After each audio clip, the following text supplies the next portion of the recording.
So I am very, very happy Bueno, to introduce a me good friend of place mine presentarles a un buen and a amigo mío colleague of mine, y también John Huth. colega. He's the John Donner Hood Professor of es el profesor Science at adjunto Harvard en University. ciencias He is en la also Universidad my de Harvard. colleague on También the es ATLAS colega experiment on the mío en Large el Hadron experimento Collider Atlas sobre el at gran CERN. acelerador de hadrones en el CERN. Recientemente ha estado realizando un trabajo muy interesante, además de su trabajo en Atlas. También estuvo enseñando un curso en Harvard que se llama Navegación Primitiva. Él enseña la navegación sin instrumento, algo que se ha perdido hace tiempo en nuestras memorias, dado a nuestro uso de GPS en estos días. Resulta que no existía un texto para el curso que John iba a enseñar, entonces John escribió uno que se llama El arte perdido de encontrar nuestro camino. Entonces estoy muy ansioso de escuchar lo que John tiene que decir acerca de esto. Yo ya lo he leído y es realmente fascinante. John. Bueno, gracias, Steve. Lo que muchas personas me preguntan es por qué me interesó este tema, ya que soy un físico de partículas. Entonces, ¿por qué alguien querría hacer un tema así? Esto nació por un accidente que tuve un tiempo atrás. Permítame explicarles. En el año 2003, mi mujer alquiló una casa en una isla en la costa de Maine y allí alquilé un kayak. Ya había estado el año anterior y anduve en kayak alrededor de la isla una o dos veces, entonces ya tenía una idea de dónde se encontraban las cosas. Y en un momento estaba cruzando una ensenada y mientras estaba en la mitad de la ensenada bajó una gran niebla y me di cuenta que dentro de esa niebla no iba a poder saber dónde estaba y era muy posible que me pierda en el mar.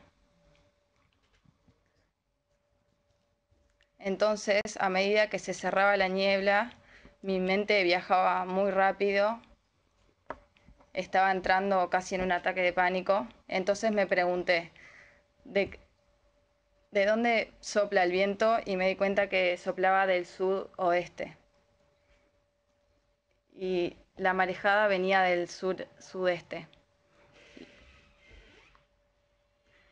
Y de repente vi una playa que tenía unas grandes rocas del tamaño de una pelota de fútbol y había grandes formaciones. Y a medida que las olas rompían en estas piedras, me di cuenta que había cerca de una milla hacia hacia la orilla. Y entonces dentro de media hora podría llegar a ese lugar si seguía remando en la misma dirección. Entonces se cerró mucho la niebla, solamente podía ver 2 o 3 metros adelante mío. Había una gran pared donde todo era invisible, entonces seguí remando y llegué a una zona más llana y pude dar la vuelta a la isla sin problemas. Fue un poco aterrador, pero todo tuvo sentido y estaba haciendo todo esto sin ningún tipo de instrumento. Cerca de 2 meses después, en el mes de octubre, cerca de Cape Cod, donde yo tengo una casa, salí a remar de nuevo. Era un día soleado y salí a remar y nuevamente se bajó una gran niebla, pero ya estaba acostumbrado a qué era lo que debía hacer, prestar atención de dónde soplaba el viento y de dónde venían las olas. Y aunque no podía nuevamente ver más de 2 o 3 metros de distancia, ya sabía cómo encontrar mi camino a casa. No tuve ningún problema. Pero al siguiente día me enteré que 2 mujeres habían salido a andar en kayak a media milla de la playa donde yo estuve. Las mujeres salieron con un día de sol y les sucedió lo mismo, bajó una gran niebla y luego de 45 minutos no volvieron. sus novios estaban en la playa y se preocuparon, entonces llamaron a las autoridades. En ese momento no me enteré, pero al otro día me contaron que hubo una gran operación de búsqueda y rescate por parte de la Guardia Costera de Estados Unidos. Cada barco que estaba ahí salió a buscarlas y al día siguiente las autoridades encontraron el cuerpo de una de las mujeres, pero nunca encontraron el cuerpo de la segunda. O sea que se asume que ambas mujeres fallecieron. Esto me pareció aterrador porque yo estaba haciendo lo mismo en el mismo lugar y al mismo tiempo y nunca sentí que estaba corriendo un riesgo. Y a raíz de eso sufrí algo que los psicólogos llaman la culpa del superviviente, que es cuando uno sobrevive y otros mueren haciendo lo mismo. Y para sobrepasarlo me obsesioné con la idea de encontrar mi camino sin ningún tipo de instrumento. Entonces empecé a memorizar la posición de las estrellas en el cielo, cómo usar el viento como guía y el sol. Y también me enteré que otras culturas ya lo habían hecho en el pasado. Entonces lo que estaba haciendo realmente era reinventar algo que ya se había hecho. Me di cuenta que luego de un año de esta práctica estaba observando el mundo de otra manera. Era como que de alguna manera las nubes me estaban hablando, la posición del sol en el cielo tenía algún tipo de significado. En la noche podía observar las estrellas y me decían en dónde yo estaba ubicado. Y para mí todo el resto de la gente parecían sonámbulos y yo quería sacudirlos y sacarlos de su estupor, pero claro que es peligroso acercarse a alguien que está tomando un café y decirle, deja tu celular, estás en peligro. Entonces pensé que si yo puedo aprenderlo, también podría enseñarlo. Entonces empecé a dar un seminario para los alumnos de primer año y luego un curso completo. Sigo enseñando estos métodos y muchas personas terminan este curso con un conocimiento y un sentido distinto del mundo.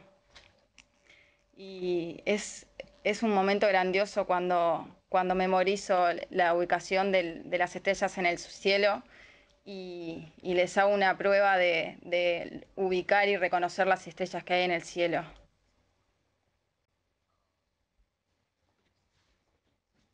Para los estudiantes es una experiencia totalmente nueva.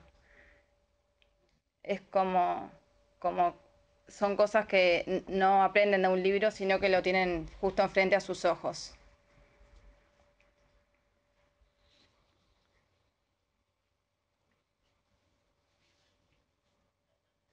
Bueno, voy a seguir hablando de este tema.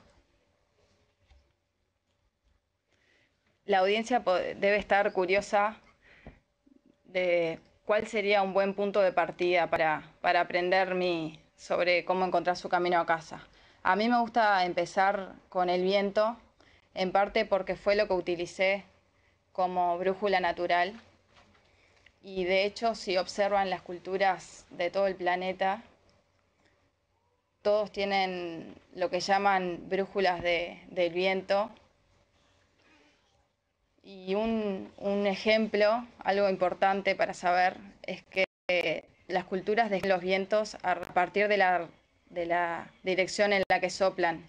Y se pueden preguntar por qué no lo guían hacia la dirección en la que se dirigen. La razón es porque el viento lleva información de dónde vienen.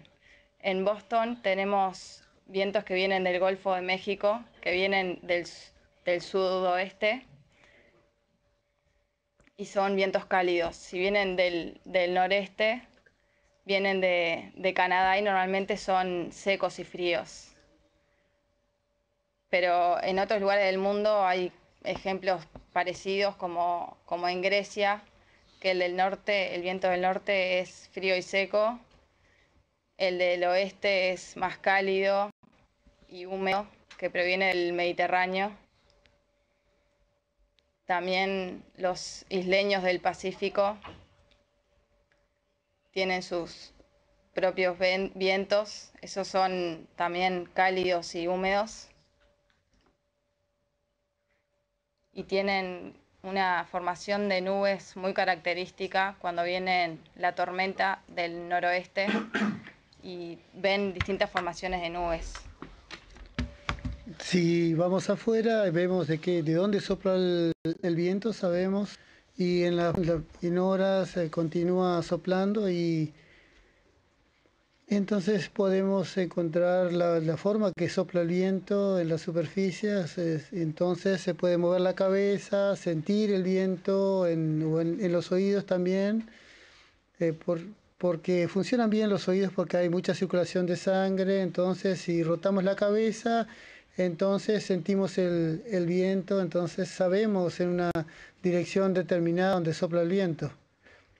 Otra cosa que se puede hacer es mirar a las nubes que pasan, mirar un objeto determinado, de dónde viene, entonces sabemos hacia dónde están soplando las nubes o están viajando esas nubes. Cuando tratamos con las estrellas, porque tenemos el día, la noche, tenemos días claros, días nublados, entonces el viento sopla siempre, siempre presente. Puede hacerlo en el mar, en la tierra. Es un punto de partida. Podemos después ver las estrellas, pero piensen que no hay viento. Entonces, ¿qué podemos hacer? ¿Qué podemos hacer esa cosa? Entonces, no podemos usar el viento y ¿qué hacemos? Entonces, un truco que puede hacer es, porque sé que el viento que prevalente sopla del oeste, en otros lados, por ejemplo en América Central, en América Central soplan de otra manera, entonces dejan su impronta y en los vientos, por ejemplo, en los árboles, por ejemplo, entonces hay diferentes aspectos geográficos, hay muchos árboles o son altos o son bajos, y los árboles que son altos se puede ver el viento, pero tal vez no en Montevideo, por ejemplo, porque no son muy altos, no es muy elevado, pero en Montevideo cuando sopla el viento no hay un viento prevalente que prevalezca. Entonces, pero podemos mirar los vientos, cómo se doblan las ramas, que en la dirección contraria a la del viento. Eso se puede usar como una brújula natural. Me gusta usar los vientos porque están siempre ahí y aunque no estén ahí, en un determinado momento se puede ver de otra manera. En- y así podemos saber de dónde sopla la dirección del viento, mirar las olas, de dónde viene el viento. Eso también lo podemos usar como un punto de partida para cuando navegamos sin instrumentos. Uno hace un hábito hago un hábito de ir a un lugar donde no haya nada, por ejemplo, y donde no tengo un mapa o no tengo una brújula. Pe- Estoy ahí, eh, uso el viento como una brújula natural y no me siento realmente nunca en peligro. Hola, bueno, esta es mi primera experiencia en Murray. Me siento un poco perdido en esto, así que pido disculpas de antemano por algunos errores que pueda cometer. Pero bueno, siempre es la primera vez. Eh, Quisiera contarles que esta idea de participar es gracias a una invitación de Delma, a partir de un trabajo que hicimos con Ítalo Salgado y Lorena Villegas, y que lo publicamos en un libro que se llama Travesías por la Araucanía, relatos de viajeros de mediados del siglo XIX. Y este libro recopila relatos de 5 viajeros que cruzaron la Araucanía, el Gualmapu. Araucanía es el nombre que los españoles ponen a ese territorio, pero los habitantes originales de ese territorio lo llamaban Gualmapu y que comprendían un sector que está que que ocupa territorios actuales de Chile y Argentina.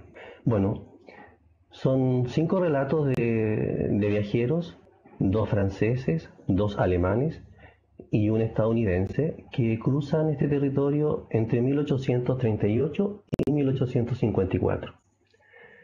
Y mi participación allí fue para tratar de entender la imagen que se ha construido del otro, en este caso del pueblo mapuche. Por eso hablamos del Imago Mundi. Y quisiera compartir con ustedes, a modo de introducción, un breve texto. El Imago Mundi es una abstracción compartida que condiciona la forma en que los miembros de un grupo social observan el mundo que los rodea. Su estructura, siempre abstracta, subjetiva y reelaborada constantemente, es comunicada a través de diversos medios de expresión como la palabra, hablada o escrita, la imagen, el sonido, el olor, el sabor, porque nosotros somos seres sensibles, y estamos siempre siendo estimulados desde afuera por nuestra sensibilidad. Y como representación, sin duda, se trata de una construcción cultural susceptible de ser manipulada y utilizada socialmente por las distintas fuerzas que se debaten entre el poder o la resistencia. Por lo tanto, cuando se estudian las distintas subjetividades, a partir de las que se elabora la visión del mundo de una colectividad, más que todo importa entender el por qué, el para qué, vale decir, cómo han sido pensadas, cómo es que fueron construidas y qué intereses las legitimaron como verdad. Y en ese sentido, mi participación en esta publicación fue para pensar cómo ha ido siendo construida la imagen del otro. Esto es una trama compleja y estos 5 relatos no vienen a explicarlo todo, pero son una hebra de esa trama que nos pueden ayudar como un hilo de Ariadna a entender este laberinto complejo para entender cómo se construyó la imagen del otro. Y yo lo que he observado, porque trabajo en el Wallmapu, que en términos políticos oficiales es la región de la Araucanía, en Chile. Yo trabajo en la ciudad de Temuco, en la Universidad Católica de Temuco, y porque, bueno, yo además estoy casado con un mapuche, entonces me he dado cuenta que la imagen de estos otros ha sido construida sin mirarla. Y desde afuera, desde estos viajeros que vienen, quizás con las mejores intenciones, uno no puede saber eso, pero que vienen desde afuera y vienen con esa visión del hombre civilizado que va a observar y a levantar información de estos otros que no son los civilizados, que son los salvajes. Y ya hay un punto de entrada que no me parece el adecuado, mirar desde un prejuicio al otro, que finalmente no lo ves. El araucano es indolente y flojo. La embriaguez solo le hace salir de su inherente flojera. La borrachera está generalizada. Ellos abusan de las bebidas alcohólicas. Valoración de existencia. Fue en 1993 el Estado de Chile promulgó la ley indígena que reconoce en su territorio la existencia de 9 etnias. El Estado reconoce como principales etnias indígenas de Chile a la mapuche, aymara, rapanui, copascuense, la de las comunidades atamaqueñas, quechua, coya y aguita del norte del país, las comunidades Cahuasac, Alcalufe y Yamaná o Yacán de los canales australes. El Estado valora su existencia por ser parte esencial de las raíces de la nación chilena, así como su integridad y desarrollo, de acuerdo a sus costumbres y valores. La mayoría de estas mujeres llevan también aretes de plata o de un metal cualquiera en forma de luna creciente y de una dimensión enorme. Habría que comentar, esta ley, la ley indígena, promulgada por el Estado chileno en 1993, reconoce 9 etnias indígenas. Y eso no es algo menor, porque no reconoce 9 pueblos. Esto es muy criticado porque resulta que si la ley indígena reconociera a pueblos en vez de etnias, éstas podrían apelar a un derecho que está consagrado en el derecho internacional, a la libre autodeterminación de los pueblos. Cuando se construye esta ley, sospecho que se omite, se cambia o se prefiere nombrarlos como etnia y no como pueblo, precisamente para que éstas no puedan apelar a ese derecho, porque Chile no los reconoce como pueblos, sino que como etnias, que es algo que hay que pensar. ¿Y qué es lo que tiene conflictuado, especialmente en esta región donde yo estoy ahora, que es la región donde habitan los mapuches, el Gualmapu, que oficialmente se llama la Araucanía? Precisamente porque son etnias. Para el Estado de Chile son etnias, no son pueblos. Aunque a veces en el discurso podemos escuchar a los políticos o a la presidenta hablar de pueblos, pero en términos legales no lo son etnias. Lo cual plantea todo un problema y unas tensiones que se han dado entre el Estado de Chile y estos pueblos. El amor es la emoción que constituye el dominio de conductas donde se da la operacionalidad de la aceptación del otro como un legítimo otro en la convivencia. Y en ese modo de convivencia, lo que connotamos cuando hablamos de lo social. Por esto digo que el amor es la emoción que funda lo social. Sin aceptación del otro en la convivencia no hay fenómeno social, alma colectiva. Bueno, un texto bellísimo de Humberto Maturana, que cuando tuve que construir este texto me dio muchas luces para pensarlo, para pensar en estos otros que hay una imagen que no se corresponde con ellos realmente, con el pueblo mapuche. Fue construida sin mirarlos. Por ejemplo, en el primer texto que se leyó, cuando dice el araucano es indolente y flojo. Esa es una visión muy sesgada, porque ese otro que está mirando y está describiendo lo hace desde una cultura en donde el valor es la producción y la acumulación propia de los pueblos, digamos, de los países centrales europeos, de los países capitalistas, ¿no? Pero los araucanos no tenían esa lógica. Ellos tomaban de la naturaleza lo que necesitaban y no necesitaban acumular. Entonces ahí se está juzgando algo que no se entró en diálogo con el otro. Ahora después dice la embriaguez solo le hace salir de su inherente flojera. Ahí también hay otra cosa que considerar. Los cuerpos de estos mapuches en relación a estos europeos son distintos. Y la recepción de la alimentación, que lleva miles de años, se ha ido adaptando a distintas cosas que se ingieren. El hombre europeo está mucho más adaptado para recibir en su cuerpo alcohol, no así los americanos y especialmente los mapuches, que con muy poco alcohol se curaban. Y bueno, y era una práctica nueva para ellos, no la manejaban. Entonces eso de la borrachera está generalizada, ellos abusan de la bebida alcohólica, claro, no tiene la cultura que tenían los europeos. Entonces Samuel. eso es importante como destacar los matices.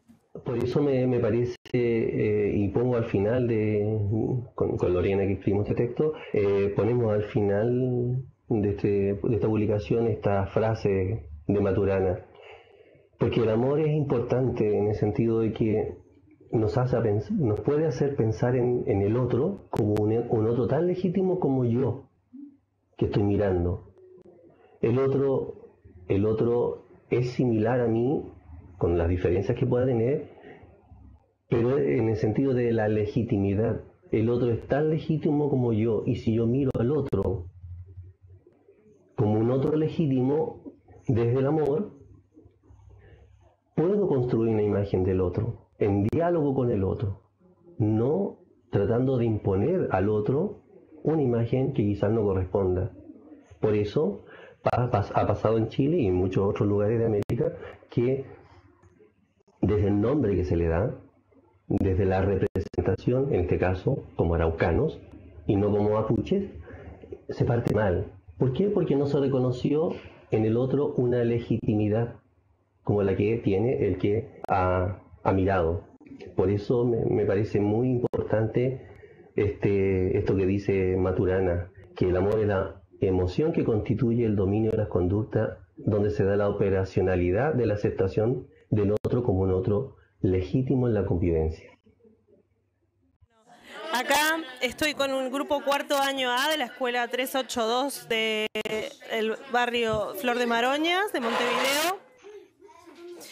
Y tengo a mi lado a una niña que se llama Montserrat, que es una viajera del mundo, que nos va a relatar su experiencia. Puedes comenzar. Dile tu nombre. Me llamo Montserrat, soy peruana y vivo en Lima, pero me mudé acá. ¿Viniste al Uruguay? Vine a Uruguay. ¿Por motivos de salud? Por motivos de salud por mi papá. Pero recientemente pudiste viajar. Contanos esa experiencia. Pude viajar ¿Y volver a Perú? y volver a Perú para volver a ver a mi abuelo, a mi familia con la que tanto quiero. Y fue una experiencia muy bonita para mí. Sí, ¿y qué sentiste? Porque lo bueno que tienes es que tú puedes ir y volver, y pues cuando puedes vuelves a Perú. Sí, puedo volver. ¿Y pues, pasaste por otros países? Pasé por Chile. ¿Y te gustó esa experiencia? Me gustó mucho. Así que sos una viajera del mundo. ¿Quieren hacerle alguna pregunta?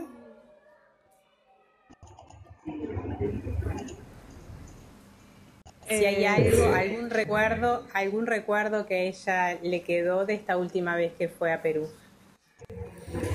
Pues la verdad es de mi abuelito. ¿Sí? ¿Algún recuerdo de algún lugar que te llevó? Pues la verdad es que muy poco fui, pero no me quedé tan encerrado en casa en Perú, sino que me divertí mucho con la familia, al menos verlo una vez más antes de que se vaya al cielo. Pero sé que me está acompañando para toda la vida y siempre me voy a estar con él para todo el tiempo que quiera. Pero nunca nos vamos a separar. ¿Y te llevó a algún lugar hermoso que tú recuerdes de tu ciudad, de Lima? Siempre me llevaba al parque, pero es que se sentía enfermita y no podía. Al menos podía ver las vistas. Está bien. ¿Y pronto va a viajar parte de tu familia para el Uruguay? ¿Algún día? ¿Sí? Uh-huh. ¿Quiénes son los que van a venir? Mi prima Alejandra, mi tío y nadie más, espero. Si es que viene también mi hermano. Bueno, mandamos un saludo desde la escuela 382. Esto de el viaje a nosotros nos permite ir a salir de nuestra mismidad, de nuestro cotidiano y ver otros lados, como le ha ocurrido a Montserrat, se nos imita, ¿no? Por ejemplo, Montserrat, ella ha transitado desde Lima a Montevideo, no sé en qué ciudad en Chile estuvo, pero eso le ha permitido a ella poder ver otras realidades, poder ver a otros y empezar a construir desde allí, desde su vivencia, una imagen que es distinta a la que probablemente tenía antes de ir. Lo importante también es que siempre cuando vaya a otro lugar se relacione con esos otros y que los mire con la dignidad que tiene ella misma, de sí misma, ¿no? A los otros, para poder construir una imagen de ellos lo más fiel posible. Y eso en general para todos. Los viajes tienen esto, el hecho de poder salir para ver otras realidades, otros matices, que nos enriquecen siempre, porque nos permiten diálogos.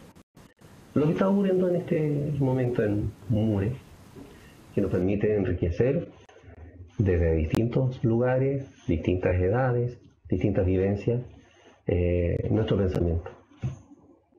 Bom dia, é prazer muito grande poder apresentar a experiência do CRIA, né, mostrando a importância das infraestruturas nacionais para a comunicação de dados e imagens e também experiências muito lindas, como, por exemplo, no caso aí da experiência da Montserrat, né?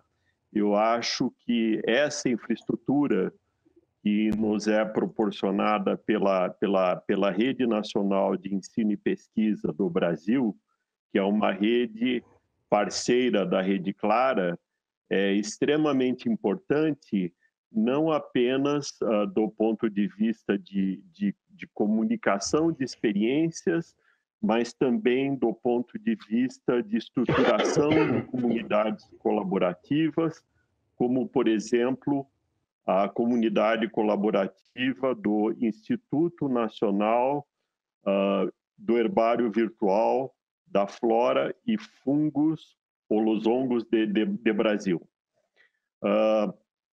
Bom, eu vou focar a experiência no desenvolvimento do Herbário Virtual de Saint-Hilaire, que foi um botânico francês que esteve viajando pelo Brasil 200 anos atrás. E basicamente, toda essa experiência das viagens de Saint-Hilaire pelo Brasil estão registradas nesse sistema de informação que é o Herbário Virtual. Esse Herbário Virtual ele foi construído em colaboração com o Museu de História Natural de Paris, mais o Herbário de Clermont-Ferrand na França, e em colaboração com o Instituto de Botânica do Brasil, do Estado de São Paulo no Brasil, e o CRIA, que é o Centro de Referência em Informação Ambiental. O próximo slide. Na próxima película. Sim, e este mapa, ele mostra as trilhas, né, os caminhos percorridos por Saint-Hilaire no período de 1816 a 1822. E todos esses registros de amostras coletadas pelo Brasil, elas estão disponíveis aí através da navegação pelo Herbário Virtual do Saint-Hilaire, né? Então, além da informação sobre as amostras, nós temos também a informação dos cadernos de viagem de Saint-Hilaire, né? Todos esses volumes que foram digitalizados e disponibilizados pelo Museu de História Natural de Paris para agregação no sistema de informação. O próximo slide, por favor. Próxima película. Sim. Então, essa película mostra o que tem no sistema de informação do Herbário Virtual de Saint-Hilaire, que são registros que são integrados de forma dinâmica do sistema de informação em Paris, né? E essas buscas são feitas através do sistema de informação desenvolvido pelo CRIA, onde a gente tem as imagens em alta resolução das amostras, né, associadas à descrição nos cadernos de viagem de Saint-Hilaire. A próxima película, por favor. Sim, e através de listados de espécies agregadas por famílias de plantas, então podemos fazer buscas através do sistema, como mostra a próxima película. Próxima película, por favor. Sim. Próximo slide. Sim. Então, como um exemplo, eu vou dar um exemplo aqui, não dá para ver bem, porque a letra está muito pequena, mas aqui, selecionando um nome científico, né? E aí, não, nesse anterior aqui, selecionando esse nome científico, que é o nome científico da erva mate, ou yerba mate, que é o Ilex paraguaiensis, nós podemos obter as imagens em alta resolução e toda a descrição taxonômica do mate, da erva mate, que foi feita a partir de uma amostra coletada por Saint-Hilaire em 1816. Então, é possível retroceder na história, né, voltando ao ponto de coleta de amostra, dessa amostra de erva mate, que foi feita nas proximidades de Curitiba, no Brasil. E é muito importante destacar que, embora o chá mate, o el té del mate, já era conhecido na Europa desde o século XVI, mas a primeira descrição da espécie, a primeira descrição científica da espécie foi feita apenas em 1820, a partir de amostra coletada em 1816 no Brasil. Então, esses sistemas estruturados de informação permitem resgatar a história, né?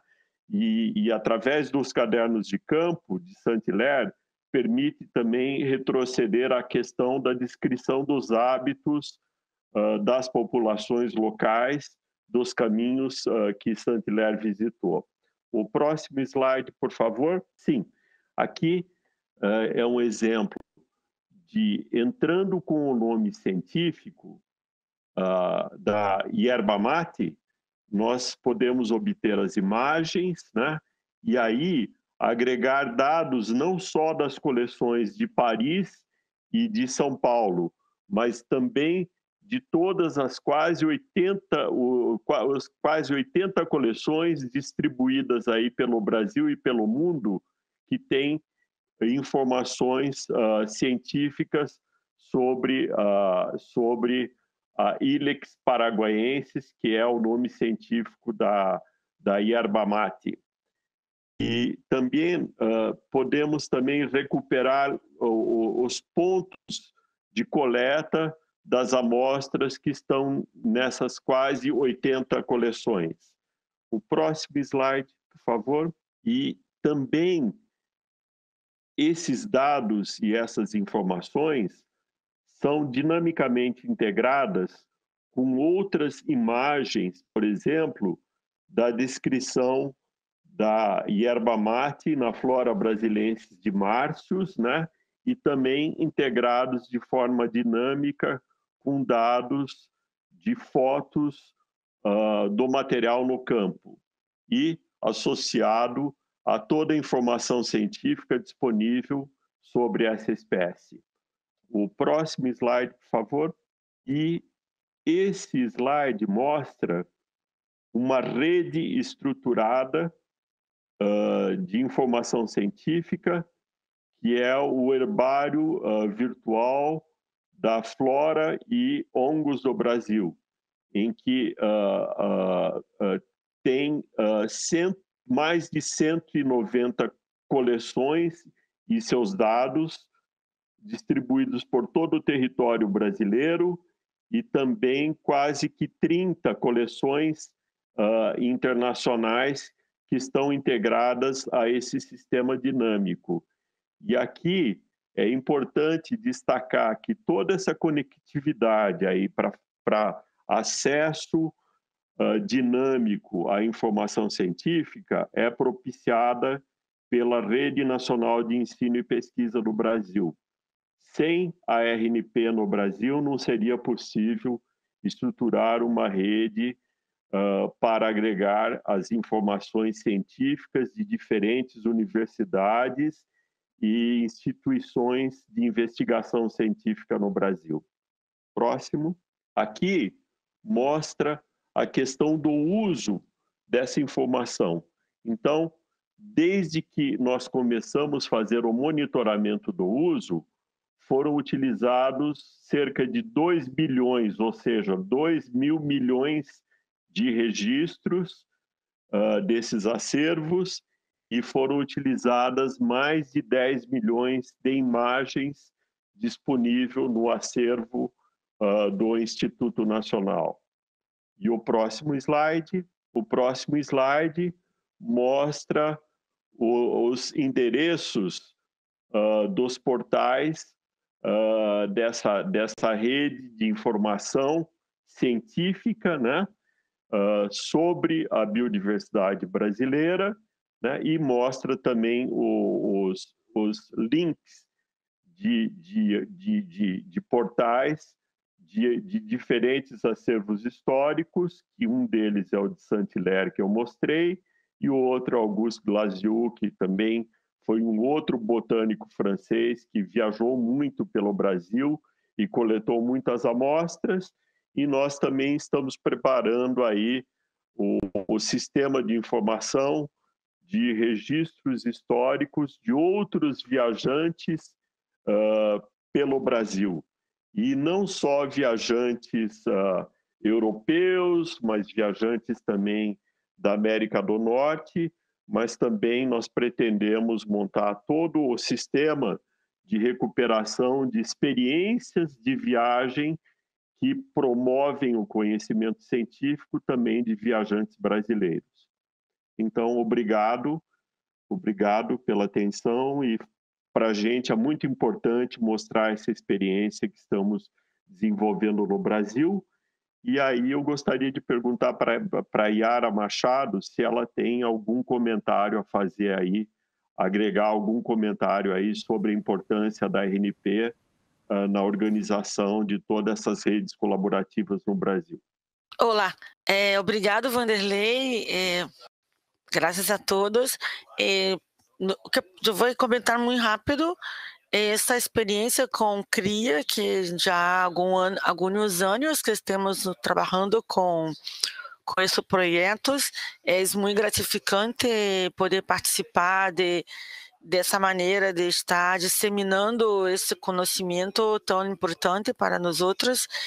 E em Brasília estamos agora pensando em como participar um pouco mais amplo, não só com a parte tecnológica, mas em outros espaços que nós outros poderíamos também estar aportando tecnologia para ser coisas e eventos. Há projeto que estamos começando a falar com Vanderlei e oxalá nós outros alcançamos recursos para fazê-lo, e de maneira que ampliar para a sociedade também, não só para as universidades, pero ter esses trabalhos que fazemos dentro das universidades e centros de investigação se pueda ampliar também para a sociedade.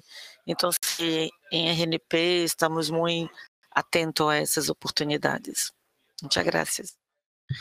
Hola, bueno, muchas gracias por la invitación, Delma. Estamos muy contentos de estar en la propuesta de MURE.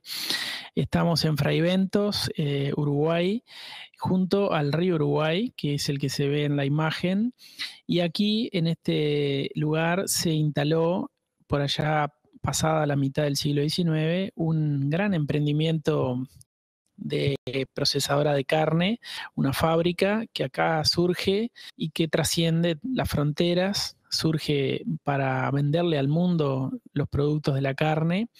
Fue la primera fábrica de extracto de carne en el mundo, y este lugar en el 2015 fue declarado Patrimonio de la Humanidad por la UNESCO.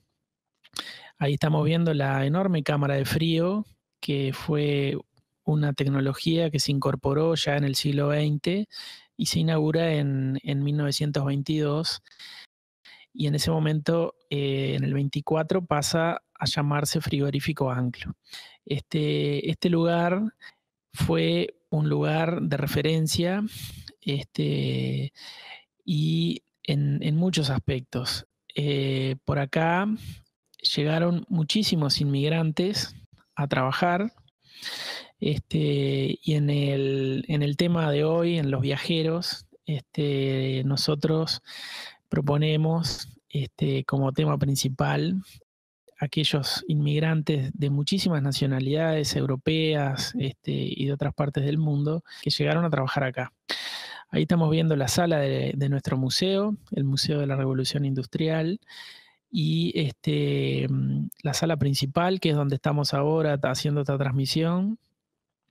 El museo está ordenado en varios de los aspectos principales, la historia de los inmigrantes, la historia del trabajo, del obrero, la alta tecnología que acá se fue instrumentando.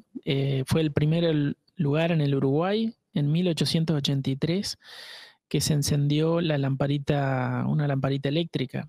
Por lo tanto, fue un lugar de alto nivel tecnológico, que estaba aplicado a la industria. Fue el primer lugar que se potabilizó el agua, y surge alrededor de la fábrica un poblado que hoy integra el área protegida patrimonialmente, que fue lo que hoy conocemos como el barrio Anclo. Ahí las distintas obreros trabajaban y se alojaban ahí mismo. Esta es la sala de máquinas, que es como el motor de la gran heladera, y hace honor a nuestro nombre de Museo de la Revolución Industrial. Acá surge en cierta medida, es uno de los eslabones más importantes en el Río de la Plata de lo que fue la segunda revolución industrial. Y esta sala de máquinas es un lugar prácticamente inalterado, al que solo le ha pasado el tiempo, pero bueno, parece como que ayer se apagó salieron los obreros de trabajar. Ahora les voy a pasar que nos acompaña en esta mesa para comunicarnos con ustedes Diana Cerrilla, que trabaja con nosotros en el museo, es la encargada del museo, y después le vamos a presentar una persona invitada en el día de hoy, que bueno, ya se la vamos a presentar, dejamos un poquito la incógnita para que la conozcan en un ratito. Está sentada acá al lado nuestro. Ahora Diana. Bueno, muchas gracias, buenos días, bienvenidos a todos. Y la verdad que es un placer poder hacer esta transmisión para poder contar y mostrarle al mundo esto que tenemos acá en este rincón al oeste de nuestro país, en la República Oriental del Uruguay, que consideramos nosotros con mucho orgullo que es una verdadera joya en todo sentido, desde muchos puntos de vista, de diferentes disciplinas. Y nosotros tenemos esta posibilidad, al haberse inaugurado este Museo de la Revolución Industrial, de poder transmitir a los presentes y tenemos la esperanza de que a las generaciones futuras también le pueda llegar este legado de esta gran historia que se creó aquí a partir de, como decía Mauro, de mediados del siglo XIX, para poder hacer la explotación de la carne en escala industrial. Primero con el extracto de carne y después con el corned beef, con la marca Fray Bentos, un nombre que fue conocido a nivel mundial y que hizo conocer a Fray Bentos como la gran cocina del mundo. Ahí estamos viendo en imágenes lo que sería la entrada, sería la planta alta ahí donde se ve ese túnel, y ahí debajo esas ventanas sería donde estamos ahora en este momento, la sala de exposiciones de acá del Museo de la Revolución Industrial. Bueno, el museo tiene una oferta de martes a domingos, abre de martes a domingos de 9:30 a 17 horas, y en ese horario es posible durante todo el horario visitar estas salas, acá donde estamos en este momento, la planta baja y la planta alta, que es la antigua parte administrativa.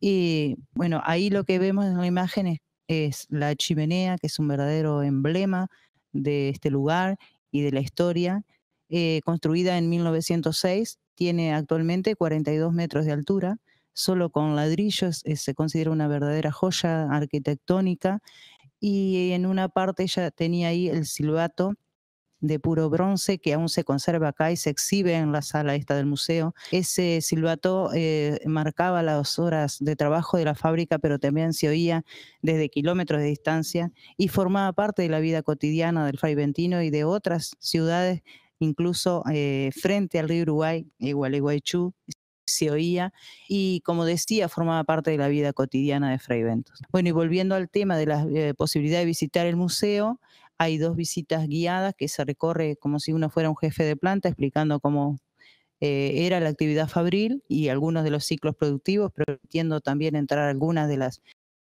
instalaciones, extracto de carne, latería, lavadero, playa de faena. También en algunos momentos tenemos la posibilidad de describir el entorno del paisaje, de la barranca que es característica de nuestra costa ribereña, el espejo de agua que forma el río Uruguay, la costa argentina. También desde una zona del muelle acá se ve parte de la Rambla de Frei-Ventos.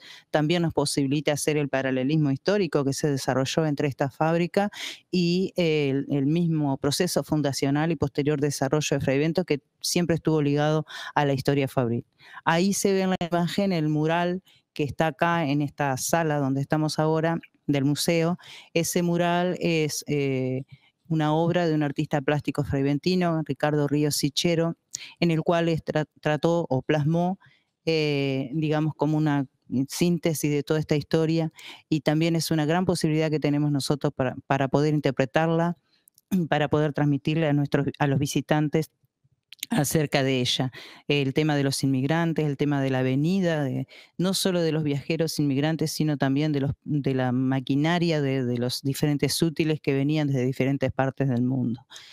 Y por eso decimos, es una oferta que tenemos acá, por ser hoy día Paisaje Industrial Frei-Ventos, Patrimonio de la Humanidad desde julio del año 2015. Creemos que es muy interesante poder venir hasta Frei-Ventos, este rincón oeste de nuestro país, a visitarnos y poder compartir esta historia que también se puede dimensionar en el entorno del barrio con todas las instituciones que han quedado desde la época fabril. Bueno, continuando, ahí estamos viendo lo que eran las oficinas generales de la fábrica del frigorífico Anglo, que es parte del museo. La gente disfruta de este lugar, que está inalterado y parece, bueno, el típico lugar de trabajo, de oficina de aquella época. Es bueno comentar de que desde esta fábrica, como decía Diana, que se conoció como la cocina del mundo, se mandó alimentos a Europa principalmente, pero a los 5 continentes se llegó con productos elaborados, procesados de carne, y en los periodos bélicos se alimentó a los ejércitos desde este lugar del mundo. Ha quedado, digamos, en registros documentales de la Segunda Guerra Mundial, de la Primera Guerra Mundial, en películas como Gallipoli, con Mel Gibson, muy joven, aparecen los productos y la marca Frei-Ventos. Y bueno, en aquella Europa convulsionada, en aquella y esta América que ofrecía trabajo, eso motivó la alta inmigración de distintos lugares. La Europa del Este envió, digamos, llegaron inmigrantes de Europa del Este y también de España, Italia. Eso quedó documentado. Nosotros tenemos un archivo en el museo muy importante con distintos fondos. Uno de ellos son todo el archivo de los obreros. Y acá yo tengo una ficha que es de una señora italiana, Melania Martelli, que salió de Italia en busca de su familia. Acá está la ficha, es una fotocopia que hemos sacado del archivo. Y bueno, y tenemos el honor de que ella esté al lado nuestro y que nos va a contar. Vamos a presentar a Melania. Muchas gracias por acompañarnos. Gracias. Melania nos va a contar, bueno, cuándo vino, de dónde vino, qué encontró en aquel Frei-Ventos de aquella época. Gracias por estar acá. Bueno, la cosa es muy larga. Voy a tratar de hacerlo lo más corta posible. Mi papá había venido, como hablaban de la Argentina, que había trabajo. Vino de Italia, porque allá era... Yo nací en una montaña, un pueblito que se llamaba Melo. Entonces papá vino y después cuando se hablaba de que iba a haber una revolución con Mussolini, con Hitler, tenía miedo porque yo tenía un hijo, un hermano con 15 años y ya estaban invitándolos para formarse, para prepararse para cualquier cosa que pasara. Bueno, y papá juntó plata, vino a Fraivento cuando se abrió el Liebis, era. Sí. Consiguió trabajo y nos mandó plata a nosotros. Yo vivía en un pueblo de Melo, al ladito de Suiza, bajando una colina del otro lado era Suiza. Entonces, para ubicarlo donde estábamos. Bueno, nos embarcamos ahí en Génova, nos mandó a buscar a mí, que yo tenía 7 años, hizo primero con Mussolini, que tengo que hablar. Hice primero con Mussolini y bueno, había hecho un solo año. Y nos embarcamos ahí en Génova, nos mandó a buscar a nosotros, a mamá, a ese hermano de 15 años que era el que pasaba, que era vamos a decir, el que iba a pasar tal vez por el que lo encerrara o no algo para prepararlo para la guerra. Entonces nos embarcamos en Génova, mamá, yo con 7 años, mi hermano de 15. Subimos a un barco y viajamos 24 días para llegar a Montevideo. En ese camino pasamos por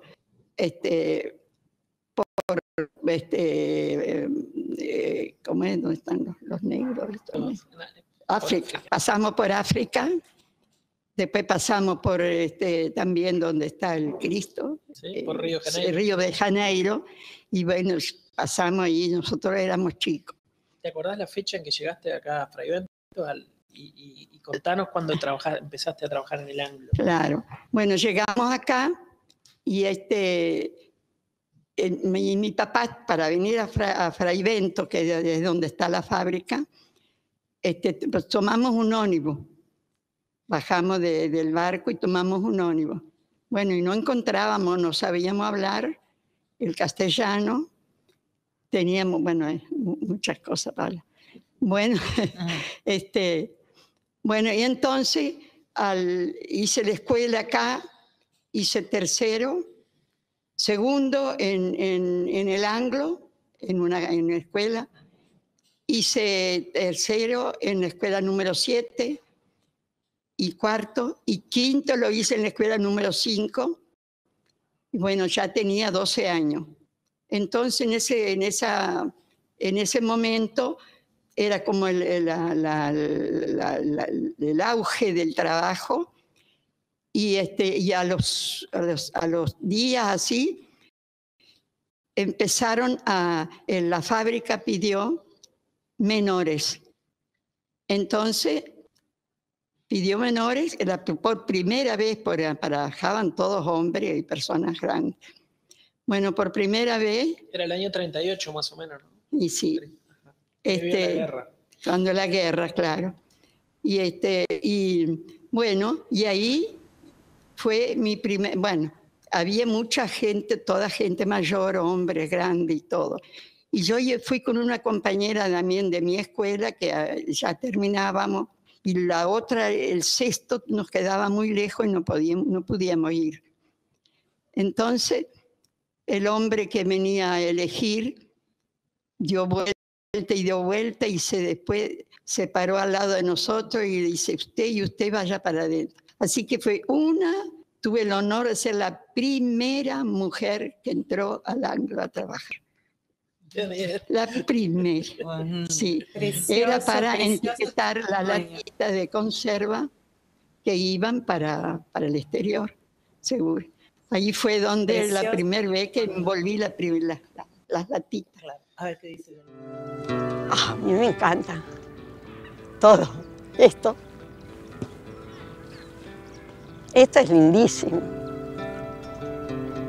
Ha seguido siendo un lugar vivo, un lugar, digamos, habitado y va cambiando con los tiempos y es un valor en general para cada uno de estos casos. Y además concientizarla en el sentido de explotarla al máximo para el desarrollo futuro, ¿no?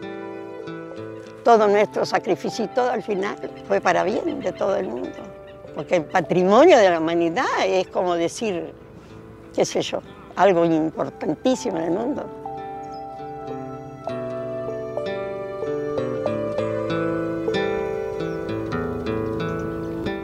Estamos en Valparaíso, estamos en el cementerio de disidentes.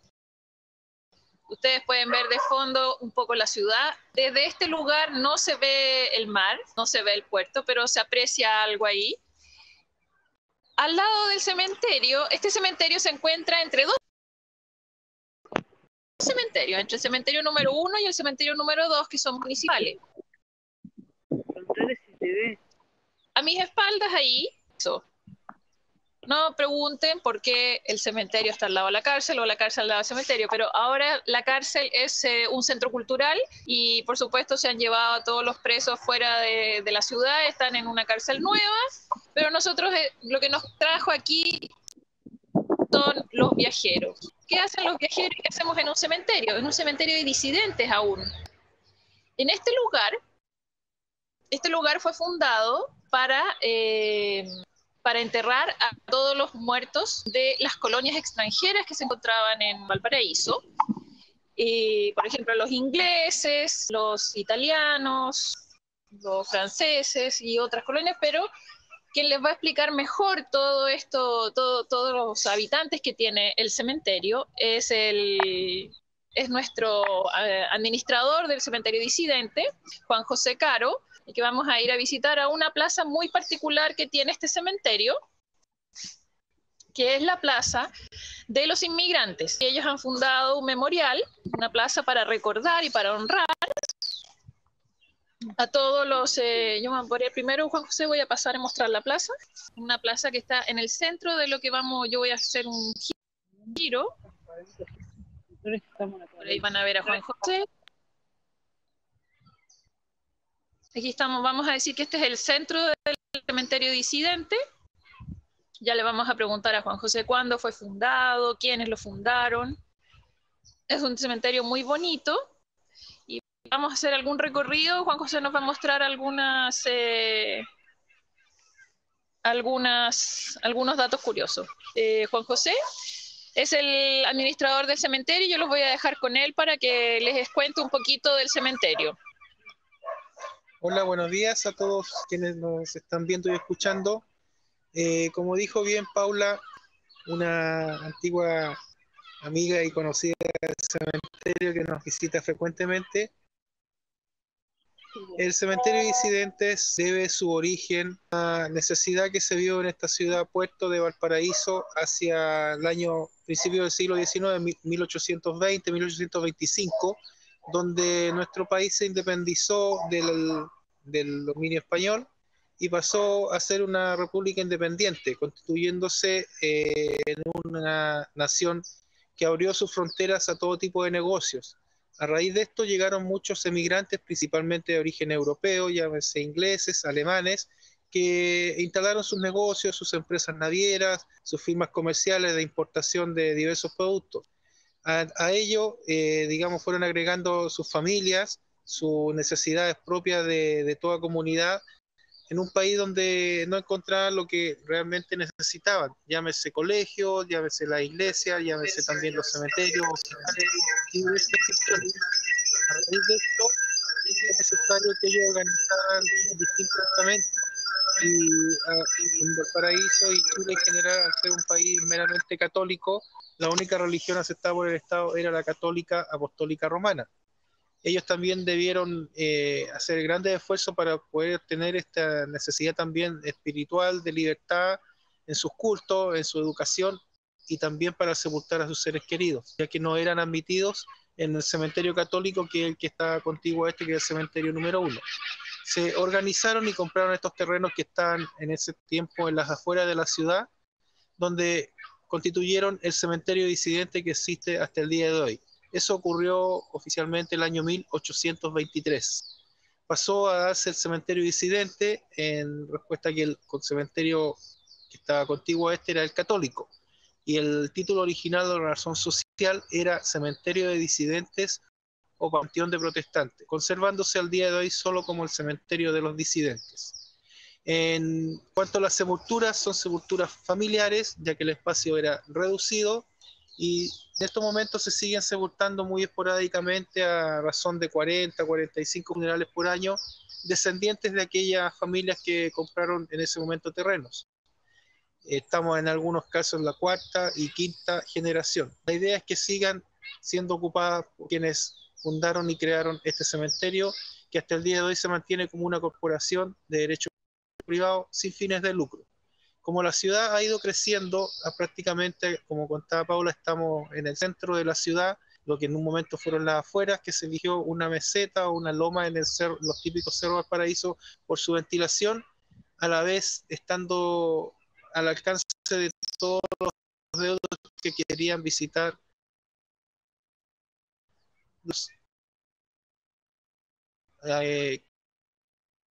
a visitar a sus deudos. El cementerio en la actualidad sigue funcionando, es un cementerio que recibe muchas visitas de turistas, se ha convertido en una especie de museo al aire libre, porque cuenta la historia de la migración tanto del puerto de Valparaíso como en Chile, de familias tradicionales que aportaron en muchos estamentos, llámese educacional, profesional, comercial, y que cuenta la historia de toda esta gente que vino en un momento tal vez de paso y hicieron su vida y se quedaron acá a través del tiempo, dando origen a familias tradicionales que han emigrado a distintos lugares tanto del país como del extranjero. En cuanto a la arquitectura, es más bien un estilo de cementerio típico europeo, de baja altura, ha sido mantenido en ese perfil para evitar los daños que sufren por los terremotos, por los sismos, siendo nuestra ciudad cada cierto tiempo y siendo los cementerios los que reciben mayor parte de daños por constituir con esculturas a veces en altura y piezas de bastante valor artístico. Encontramos en algunos casos las firmas de los artistas, que son mayoritariamente italianos, los mármoles también, y en algunos casos también vemos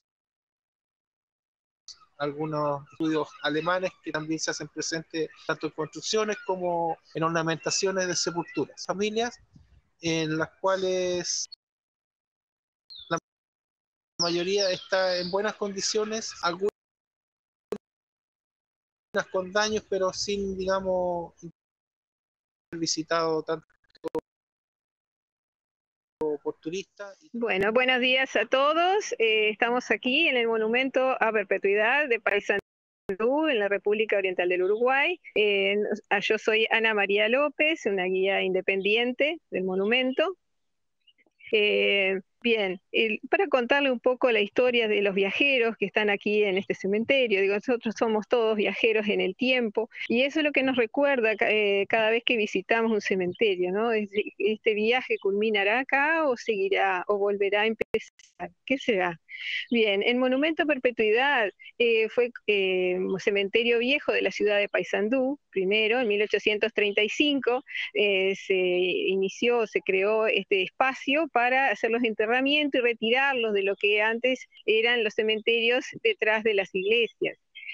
A raíz de lo que fue la medicalización de la sociedad y todo lo que venía con respecto a las nuevas normas de higiene, se retiró el cementerio del centro de la ciudad hasta este espacio en 1835. Posteriormente, se enterraron hasta 1865, fecha que ya el cementerio estaba como quedando dentro o cerca de la ciudad, de lo que se había elegido de la ciudad, y bueno, entonces se resolvió crear un nuevo cementerio un poco más alejado. Es así que las personas que tenían sus parcelas aún acá compradas en este sitio podían posteriormente traer los restos de sus familiares a estos predios y ya poder confeccionarles un monumento apropiado de acuerdo a las ideas de cada familia. Y en este monumento, como podemos apreciar, hay importantes y monumentos, vamos a decir, porque es un monumento de monumentos, realizados en mármol de Carrara, que traían desde Italia a través de los buques, a través del mar, y luego venían hasta el puerto de Paysandú, donde ahí en carreta se los trasladaba hasta este sitio y aquí se los armaba en sitio, ¿no? Los fundamentales, los más importantes, fueron los que trajo el escultor Juan del Vecchio, que fueron comprados por catálogo acá por las familias importantes de la ciudad, como es la familia Stirling, y muchas veces la comisión administrativa adquirió varios monumentos para homenajear a distintas personalidades, como el médico Laechea o los caídos de Quebracho. El que tenemos al fondo es el monumento a Luis Galán y Rocha. Fue una persona muy benefactora de la ciudad de Paysandú. Él provenía de una familia que venía desde Argentina, o sea que ya eran los viajeros, y venían a establecerse a esta ciudad, como fue Eusebio Galán y su esposa Luisa González. Él fue el tercer hijo de la familia, sus hermanos eran Lizardo y Ladislao. Él fue el menor y bueno, el último que a raíz de su nacimiento queda huérfano porque la madre fallece en ese momento. Y bueno, entonces como que su vida ha sido siempre, o fue en este viaje de su vida, un poco desafortunado en ese aspecto, porque claro, cada vez que era el recuerdo de su madre, era su cumpleaños, entonces siempre era un momentivo de recogimiento y de dolor más que de alegría. Entonces, por supuesto que él creció bajo la ayuda de los tíos, o sea, de su tía, que era Justa González, casada con el señor Manuel Rocha. Ella lo crió bajo todas las normas de la sociedad de la época, y bueno, y bajo esos cuidados, él pudo realizar una vida de estudio y de trabajo. Sus padres tenían una estancia en el Queguay y sus abuelos en Buenos Aires. Entonces viajaba con sus abuelos a visitar a sus abuelos y también con su tía, por supuesto. Hubo un tiempo que él vivió viajó hacia Brasil, estuvo un tiempo cuando acá en Paysandú las circunstancias políticas y militares no eran propicias y estuvieron viviendo en Brasil un tiempo. Luego volvieron aquí a Paysandú y se instalaron en la ciudad. Él fue siempre un amante de la agricultura. En sus fondos, dice que en sus casas tenían, probaban ciertas especies de algodoneros y de otras plantas, y siempre le amó muchísimo la agricultura, tanto que ya después en sus últimos años siempre estaba en contacto con los jardineros, con los agricultores, para hacer nuevas plantas y nuevos injertos, etc. Fue muy benefactor, en su vida, a pesar de ser, como era él un católico. Por supuesto que él nunca le negó a ninguna de las religiones o sectas que le pedían un favor o una ayuda, nunca le negó a nadie. Él fue el que donó los espacios, el predio contiguo al cementerio para crear un asilo para los indigentes, para el asilo de ancianos, etc., y también como una especie de hospital, que no pudo ver concretado porque la muerte lo llevó antes. Él en su vida personal, él nació en 1832 y en 1862 se casa con una muchacha muy bella, pero no fue muy feliz tampoco en su matrimonio, porque en realidad la muchacha ya estaba de novia con otra persona, pero las imposiciones familiares de la época y obligaron a esta muchacha a casarse con él. Por supuesto que el matrimonio no tuvo éxito y bueno, y al poco tiempo, por mutua voluntad, pidieron la nulidad del mismo. Pero él nunca dejó de amar a esa bella sanducera. Luego, cuando él realiza un viaje a Buenos Aires, de los tantos que realiza, y ya siendo mayor, llega al puerto y ahí encuentra una señora en estado calamitoso que le solicita una solidaridad y bueno, y ahí él recuerda que esa persona era aquella amada muchacha que él había conocido y que siempre tenía en su recuerdo hasta el último día de su vida. Por supuesto que la generosidad logró nuevamente poder darle, a contribuir a esa muchacha a esa señora para que viviera bien sus últimos días.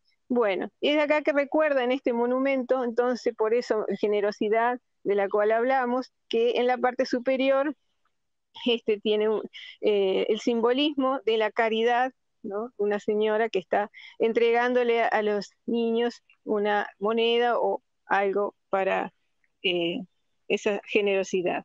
También en el busto que recuerda a su tía, la señora Justa González de Rocha, y a raíz de que ella fue la que lo crió, en su apellido lo usó, o sea, agregó a su apellido. Entonces Luis Galán y Rocha, en recuerdo de esa señora que tanto lo ayudó. Bueno, esto es para mostrar un poquito lo que es el monumento a perpetuidad, un monumento hecho de monumentos. Fue nombrado en 1881 monumento departamental a perpetuidad y en 2004 fue declarado monumento histórico nacional a perpetuidad.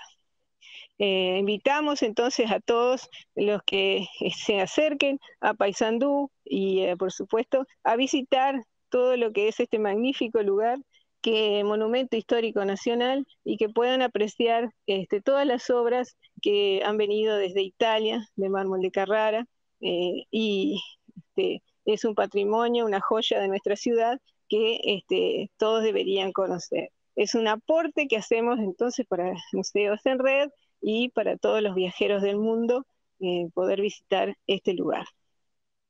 Yo soy Julián, argentino, Margot mi novia, francesa, y bueno, también queríamos contarle un poquito la historia de cómo llegamos a conocernos, porque todo tiene mucho que ver, nuestra experiencia en la vida, nuestros viajes, y cómo llegamos a formar ese proyecto que tenemos ahora.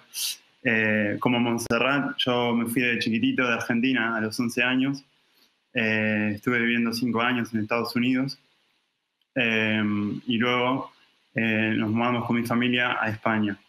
Estudié comunicación en la Universidad de Málaga y a través de la beca Erasmus, que es una beca europea de intercambio de universidades dentro de países europeos, me fui a estudiar a Inglaterra un año, donde la conocí a Margot, que en el 2009 la conocí. Ella venía a hacer también la beca Erasmus desde una universidad de Annecy, que está cerca de los Alpes, acá en Francia.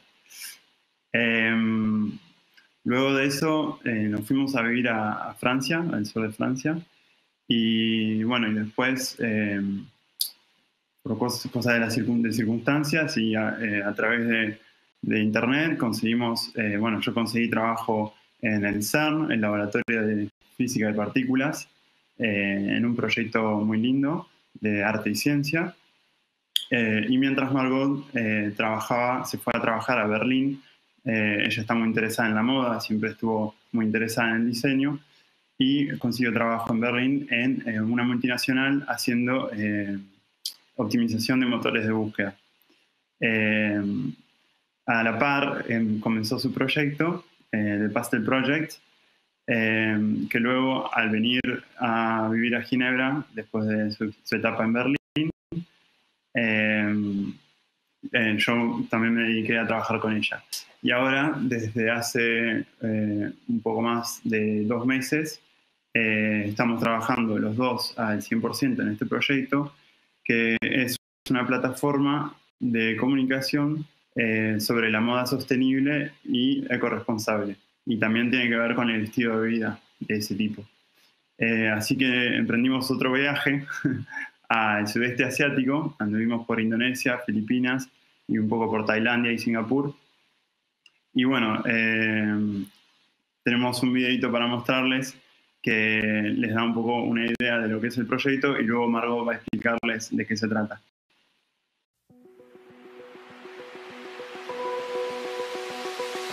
Open eye, feel the waves cut through me, hypnotized by the sounds I'm breathing in. Hold tight, chemicals collide. Hold tight, hold tight, hold tight. Dripping lights paint the skies, all because of you. Dripping lights paint the skies, only you. You make me so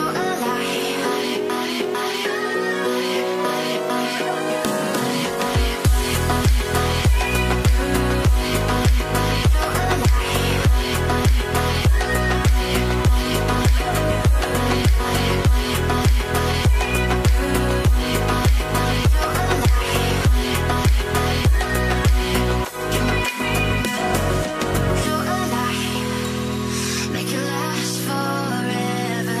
Stop in time, yeah, I'm surrendering. Hold tight, chemicals collide. Hold tight, hold tight, hold tight. Dripping lights paint the skies, all because of you.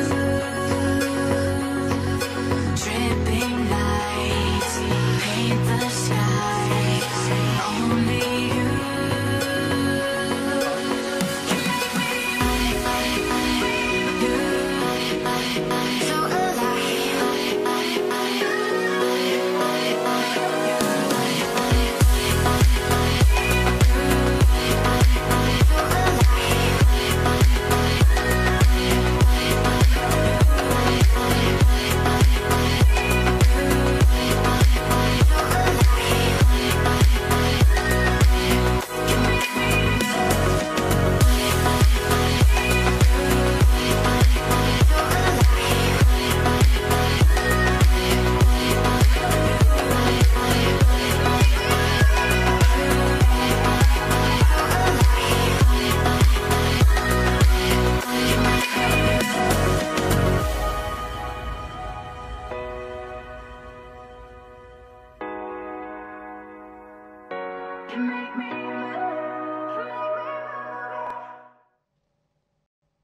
Bueno, entonces este video fue producto de uno de los videos que creamos.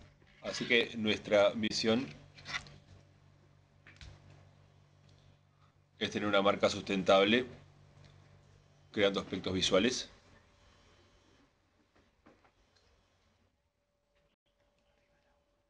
y también medios sociales con una audiencia que podamos conseguir.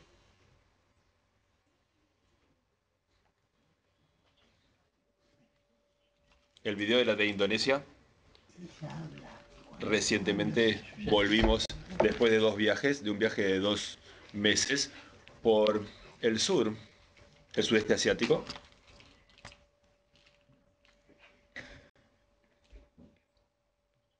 Uno de los principales objetivos que queríamos mostrarles era el crear menos desechos.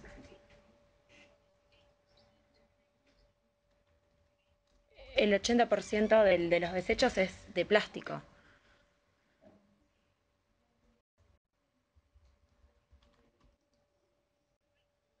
Por ejemplo, en la foto que están viendo, yo llevo un bikini de Londres, que es ecológico. Es una colaboración que hicimos con la marca. Y esto está hecho de estas redes de pesca. Es un ejemplo de lo que queríamos mostrarles de esto. En la segunda imagen les muestro un protector solar hecho en casa en un frasco reciclado. Son productos naturales como aceite de coco, cera. Queremos evitar los desechos y reducir nuestro uso del plástico. En la tercera imagen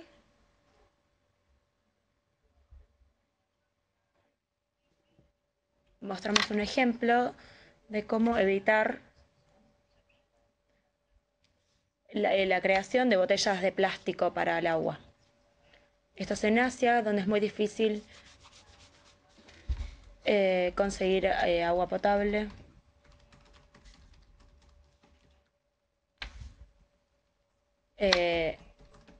Las botellas se reutilizan, se rellenan.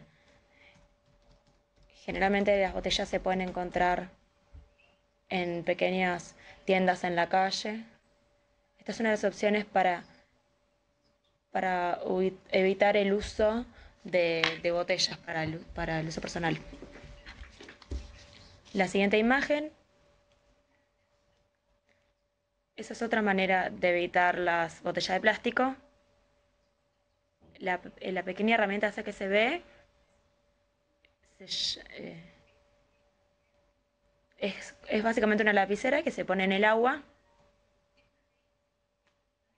que genera luz ultravioleta y que mata las bacterias.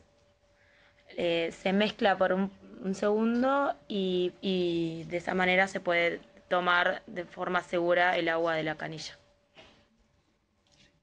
En la siguiente imagen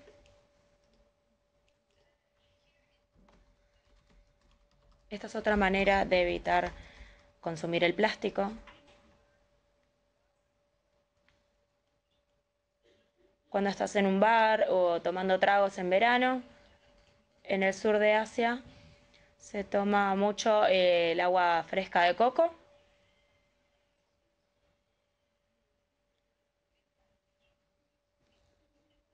Con sorbetes de plástico.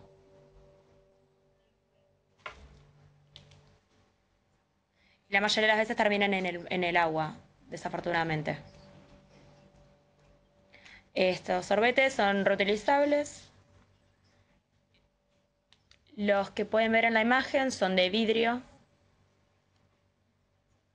Esa es otra manera de evitar el uso de plástico.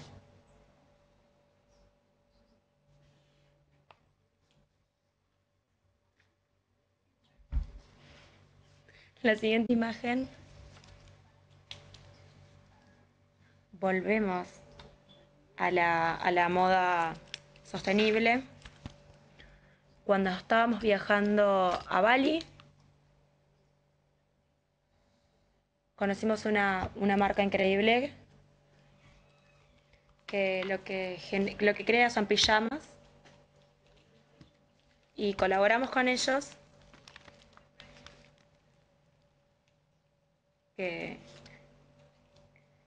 para colaborar con ellas para crear pijamas, y con cada compra se ayuda con una escuela de Bali para que los niños puedan ir a la escuela, porque las familias no tienen dinero para llevar a sus hijos a la escuela, y con la compra de un pijama se colabora con esto.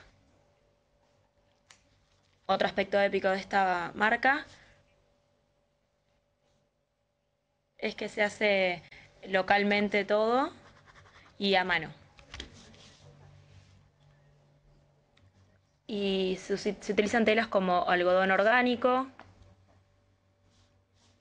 Y en la siguiente imagen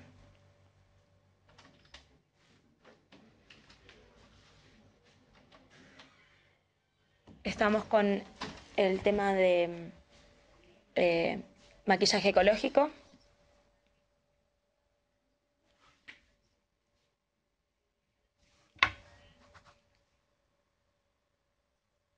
Mi alternativa es utilizar maquillaje con productos naturales.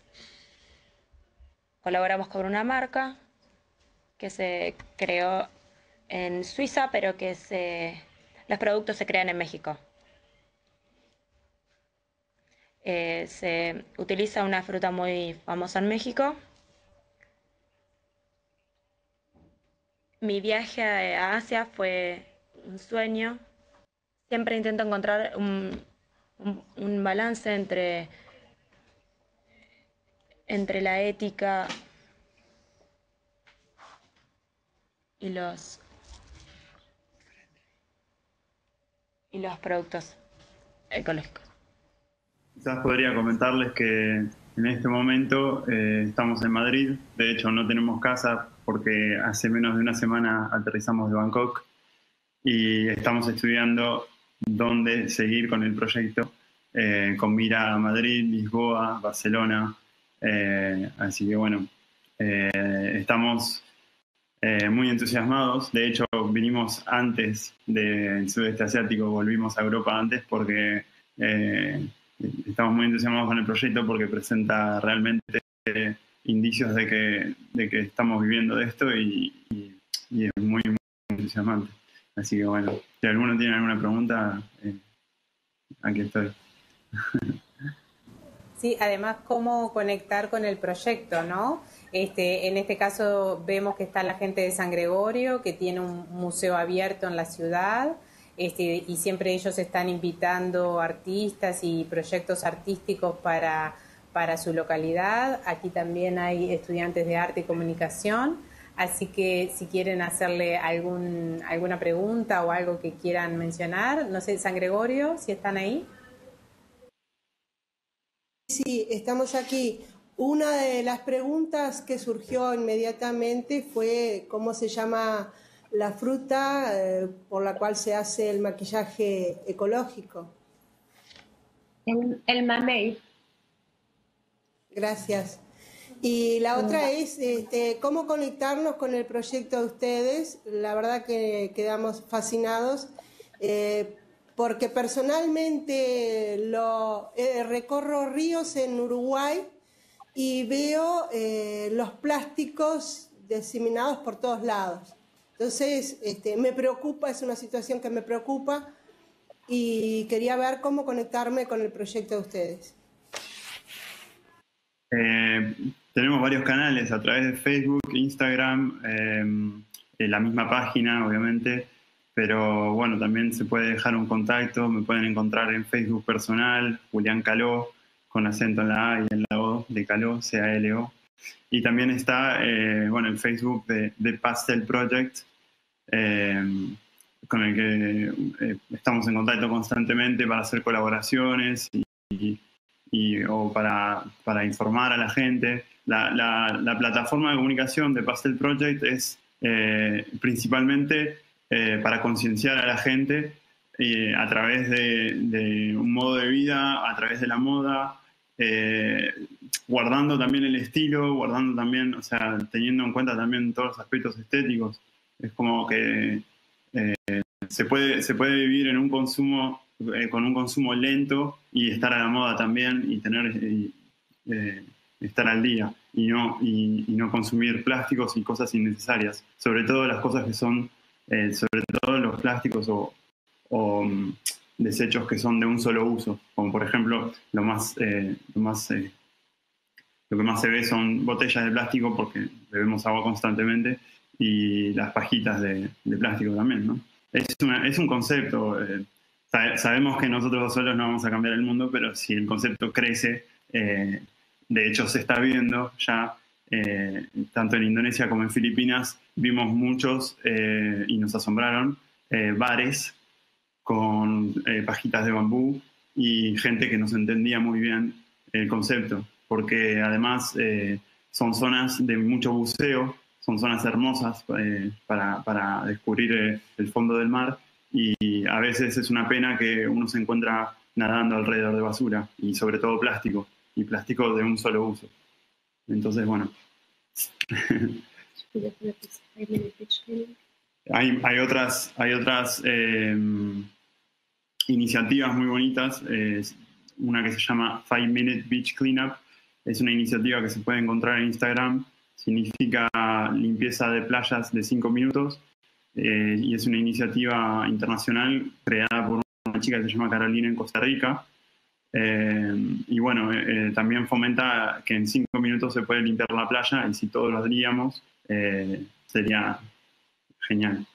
Muchísimas gracias por compartir este gran proyecto de Pastel Project, de compartirnos sus ideas, su visión de vida, sus viajes. Así que un afecto enorme desde las salas que en este momento quedamos conectadas desde Uruguay, de las salas que los estuvieron viendo hasta hace pocos minutitos. Seguimos en contacto y con esto, con la imagen de ustedes, nos estamos despidiendo de Mure 1.5, Los Viajeros. Seguimos hacia la penúltima edición de Mure, el 5 de septiembre, co-creación en red, y la última final el 5 de octubre para dar cierre al proyecto. Ahí tienen la web de Pastel Project y la forma de conectarse directamente con ellos, de ver posibilidades para generar sinergias y futuros viajes. Muchísimas gracias, nos estamos despidiendo y un abrazo para todos. Gracias. Muchas gracias. Gracias.